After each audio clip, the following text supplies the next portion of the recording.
नमस्कार दोस्तों, stock market studies में फिर से एक बार आपको बहुत-बहुत स्वागत है। तो आज मैं फिर से आपके सामने कुछ इंपॉर्टेंट कंपनी का अपडेट शेयर करने वाला हूँ। तो इस वीडियो को पूरा लास्ट तक देखिएगा और अभी तक अपने चैनल को सब्सक्राइब नहीं किया तो जरूर कर लीजिएगा।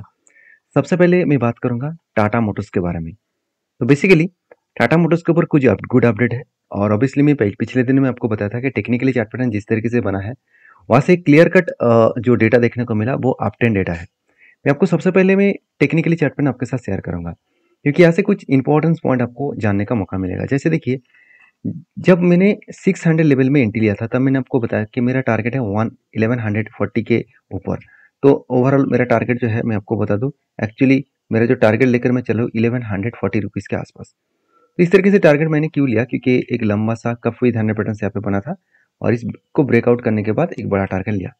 तो जब एंट्री बना था तब भी मैंने आपको वीडियो बना के शेयर किया और बीच में एटलीस्ट बहुत सारे वीडियोस में आपके साथ शेयर किया, क्योंकि मैं बार बार आपको यही दिखाना चाहता हूँ कि मेरा जो एंट्री है, मैंने जिस स्ट्रेटेजीज को फॉलो करके काम किया उस स्ट्रेटेजीज में कितना दम है, मतलब उस स्ट्रेटेजीज में किस तरीके से आपको सारी चीज़ों को रूल्स को फॉलो करके काम करना पड़ेगा।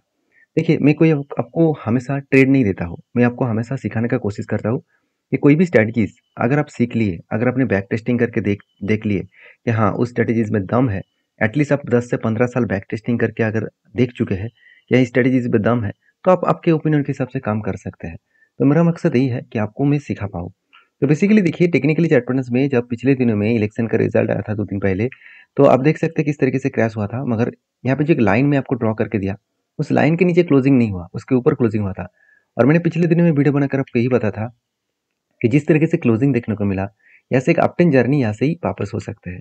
तो ये लेवल कौन सा है, ये 900 का लेवल कौन सा है? 900 का लेवल एक्चुअली कंपनी के स्ट्रांगली एक सपोर्ट लेवल है। क्यों? क्योंकि लंबा जर्नी के बाद यहाँ पे ब्रेकआउट हुआ था, रिटेस्ट किया, उसके बाद फिर से जर्नी हुआ, उसके बाद फिर से यहाँ पे रिटेस्ट करने के लिए आया। अभी चीज को समझिए पहले, यहाँ पे क्या बना? शोल्डर। यहाँ पे क्या बना? एक बिग हेड। उसके बाद अगर शोल्डर बनने के बाद अगर ब्रेक डाउन करे तो एक बड़ा फॉल आएगा। अगर यहाँ से शोल्डर बन के ना ब्रेकआउट करे, तो यहाँ से अगर बाउंस बैक करे तो एक बड़ा जर्नी भी हो सकता है। तो जर्नी हुआ तो कहाँ तक मैं टारगेट लगूंगा? 1140 रुपीज। अभी देखिए, टारगेट होने के बाद मैं यहाँ पे ऑब्वियसली कुछ जो मेरा ट्रेडिंग पर्पस में जो ट्रेड लेकर रखा हूँ उसको मैं एग्जिट करूंगा और मेरा जो 100 रुपीज के आसपास मेरा जो इन्वेस्टमेंट है वो उसको मैं कंटिन्यू करूंगा। क्यों कंटिन्यू करूंगा? उसके पीछे एक रीजन भी है, क्योंकि एक बिग अपडेट यहाँ पे सामने आ रहा है। जैसे टाटा मोटर्स ये बता रहा है कि Tata motors to March vehicles finance, मतलब जो व्हीकल्स फाइनेंस है उसको मार्च करने वाला है। मतलब टाटा मोटर्स अभी दो काम करने वाला है, एक डीमार्च भी करेंगे, दूसरा मार्च भी करेंगे। अभी मार्च और डीमार्च होता क्या है? मार्च मतलब मान के चलिए कोई दूसरे कंपनी है और एक बड़े कंपनी है, दोनों को एक साथ जोड़ा जा रहा है तो इसको मार्च कहा जाता है। और डीमार्च किसको कहा जाता है? मान के चलिए एक बड़े कंपनी है, उसके अंदर बहुत सारे अलग अलग सेक्टर है। जैसे मैं आपको रिलायंस के बारे में बात करूँ तो रिलायंस के अंदर रिटेल का बिजनेस है, साथ ही साथ टेलीकॉम का भी है, साथ ही साथ पेट्रोकेमिकल्स का है। तो अगर उसको कल लगे कि हाँ मुझे रिलायंस का जो टेलीकॉम सेक्टर है उसको अलग करना है, तो इस वो अलग एक कंपनी से बना देंगे। तो वहाँ पे क्या होगा? इसको कहा जाएगा डी मार्च। तो यहाँ पे कंपनी दो तरीके से काम करने वाला है, एक डी मार्च और एक मार्च। तो यहाँ पे मार्च किसको कर रहा है? व्हीकल्स फाइनेंस को। ऑब्वियसली इसको पहले से ही मार्च करना चाहिए था, क्योंकि इस सेक्टर में देखिए कोई भी गाड़ियां बेचा जा रहा है तो अगर थर्ड पार्टी के माध्यम से आपको, दूसरे कंपनी के माध्यम से अगर आपको फाइनेंस मिला है तो वो लॉसेस आपका ही है। क्योंकि आप खुद के घर में आपको खाना बनाने का लोग है तो आप बाहर से ऑर्डर कर रहे हैं तो नुकसान तो आपको ही होगा ना। तो हाँ, एक आध दिन ठीक है, बाकी हर टाइम अगर बाहर से आप खाना खा रहे हैं और घर में आपका खाना बनाने के लोग हैं, तो ये आपके लिए जिस तरीके से प्रॉब्लम इशू क्रिएट करेगा, तो उसी तरीके से प्रॉब्लम इशू कंपनी के ऊपर हो रहा है। तो फाइनेंस को बहुत पहले से मार्च करना चाहिए था। बाकी मैं आप ज़्यादा कुछ बोलने का कोशिश नहीं करूंगा, बाकी आपकी क्या राय है जरूर मुझे कमेंट्स करना। तो बेसिकली टाटा मोटर्स के ऊपर एक चीज़ को मैं नोटिस करूँ तो टाटा मोटर्स, देखिए अगर मैं सेक्टर वाइज देखूँ इसका पेयर कंपनी के हिसाब से, तो देखिए टाटा मोटर्स हो गया, महिंद्रा हो गया, मारुति हो गया और हिंदुस्तान मोटर हो गया। ये सारे कंपनी से अगर मैं पी रेशियो को चेक करूँ तो मुझे सबसे सस्ते में पी रेशियो टाटा मोटर्स का दिखा।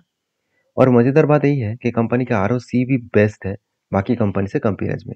तो कंपनी का जब इतनी शानदार में ग्रोथ हो रहा है, ईयर ऑफ ईयर बेसिस में 13% का सेल्स का ग्रोथ होना, उसके साथ साथ जो प्रोमोटर होल्डिंग है वहाँ पे भी 46% का होल्डिंग है। सब कुछ कंपनी को बेस्ट तरीके से सिचुएशन देखने को मिला। अभी इस सिचुएशन के बेसिस में क्या कंपनी एक बड़ा धमाका कर सकते हैं? तो मुझे लगता है ये तो सिर्फ शुरुआत है, क्योंकि गवर्नमेंट भी बीजेपी गवर्नमेंट ही वापस आया है, तो उसके लिए अभी इंडस्ट्रियल बहुत तेजी से ग्रोथ होगा। इसके पीछे 2 रीज़न मैं आपको बता रहा हूँ। इसके पीछे पहला रीज़न ये है कि ल 2019 से लेकर मतलब 2019 से लेकर 2024 तक ये जो टाइम पीरियड गया 5 साल, इस 5 साल में गवर्नमेंट ने काम तो किया, मगर बहुत कुछ मिसिंग कर चुके थे। वो मिसिंग को इस बार वो रिकवरी करेंगे और इंडस्ट्रियल को बहुत तेजी से ग्रोथ कराएगा, क्योंकि इस बार जो रिजल्ट आया उसमें बीजेपी गवर्नमेंट को पता चल गया कि हाँ, अगर काम उसको सही तरीके से वो ना करे, अगर जो कस्टमर का डिमांड है, जो जिस तरीके से डिमांड मार्केट में है, उस डिमांड को अगर फुलफिल ना करे, तो ऑब्वियसली एक दिक्कत आ सकते हैं। तो ओवरऑल इस कंपनी के बारे में मैं बात करूँ तो मैं तो बुलिश हूँ। आपके क्या राय है जरूर कमेंट्स करना। नेक्स्ट जो कंपनी उसका नाम है ट्रेंड। देखिए ट्रेंड के बारे में पहले ही बोल चुका हूँ। मैं ट्रेंड के ऊपर पहले से ही एक बुलिश था, और मुझे जब एक दोस्तों ने कमेंट्स किया था, वो लेवल मैं आपको बताऊंगा, तब मैंने उस वीडियो के कमेंट के बेसिस में मैं वीडियो एक्चुअली बनाया था, और तब मैंने बताया था कि मैंने किस तरीके से इस कंपनी के ऊपर काम किया हो। सबसे पहले मैं टेक्निकली चार्ट पर आपके साथ शेयर करूंगा, क्योंकि बेसिकली आपको ये सारी चीज़ों को सीखना पड़ेगा, क्योंकि सारी चीज़ आप एक बार सीख लिए तो आपको कभी भी डर नहीं लगेगा किसी भी कंपनी के ऊपर टेल लेने में। देखिए हमेशा एक चीज़ों को नोटिस करना, जब कुछ कंपनीज इस तरीके से मतलब बेस्ट परफॉर्मेंस करे, पहले फाइनेंशियल बेस्ड है, बिजनेस बेस्ड है, उसके साथ साथ अगर कोई भी कंपनी अगर कोई जगह पे बहुत दिनों तक होल्ड कर रहा है और उसके बाद फाइनली ब्रेकआउट कर रहा है, तो सोचना यहाँ पे एक बिग बाउंस होने का चांसेस है। हाँ, इसका कोई 100% गारंटी तो नहीं है कि ऐसे जब भी होगा तो वो रॉकेट बनेगा, ऐसे बिल्कुल नहीं। 100% गारंटी के हिसाब से मार्केट को कभी भी जज मत करना, ये मेरे बात नहीं है। सेबी के जो चेयरमैन है उन्होंने खुद कहा कि मार्केट कभी भी 100% आपको रिटर्न देगा, ऐसे सोचकर कभी भी काम मत करना। तो बेसिकली इस कंपनी के ऊपर जब यहाँ पे लेवल था, इस कुछ इस तरीके से लेवल में था, अराउंड मैं एक बार मार्किंग करके बोलता हूँ 4390 के आसपास। तब मुझे एक दोस्तों ने कमेंट्स करके बताया था कि सर मैंने इस लेवल में बाय किया, तो अभी क्या करूँ। देखिए मैं किसी का बाय सेल का कोई रिप्लाई नहीं देता, मेरे खुद के ओपिनियन में आपके साथ शेयर कर सकता हूँ, क्योंकि मैं कोई सेबी रजिस्टर्ड पर्सन नहीं हूँ। तो आपको अगर काम करना है, आपके ओपिनियन के हिसाब से करना पड़ेगा। हाँ, मेरे तरफ से सारी चीज़ों को सीखिए, जानिए।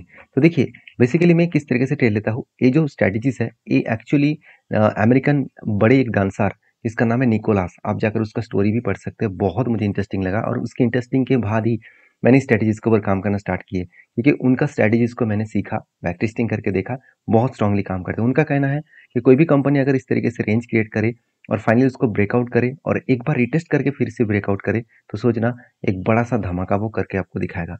हाँ, उनका स्ट्रैटेजीज़ का टारगेट कितना परसेंट वो टारगेट लेते थे, वो मुझे पता नहीं है। हाँ, मैं हमेशा इस तरीके से स्ट्रैटेजीज़ में 1:3 रेशियो का टारगेट लेता हूँ।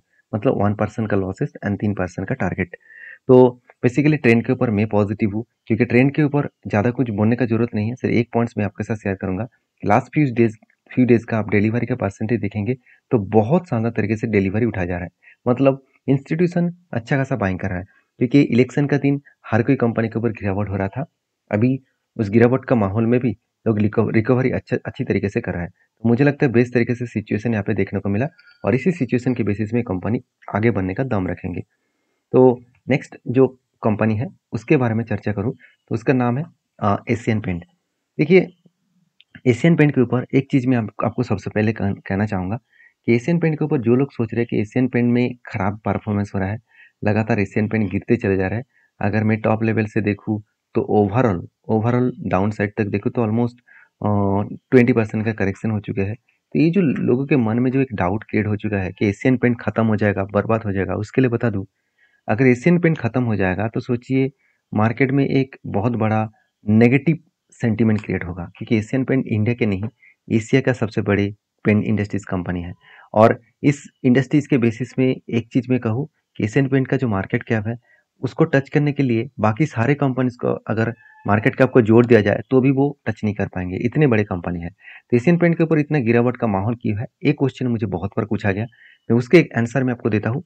क्योंकि इस साल पेन इंडस्ट्रीज की जो डिमांड है बहुत कम हुआ है। दूसरी बात, बहुत सारे न्यू प्लेयर्स मार्केट में एंट्री हो चुके हैं। इस सेक्टर में बहुत सारे न्यू प्लेयर्स एंट्री हो चुके हैं, जिसके चलते है बड़े बड़े दिग्गज कंपनी के ऊपर थोड़ा सा दिक्कत तो होगा ही। क्योंकि मान के चलिए आप जहाँ पे एक दुकान करके रखे हैं और आपका बिजनेस बहुत शानदार चल रहा था, आपके सेम टू सेम प्रोडक्ट का बिजनेस अगर कोई दूसरा 2-3 दुकान और भी ओपन हो जाए तो आपका तो सेल्स कम हो जाएगा ना।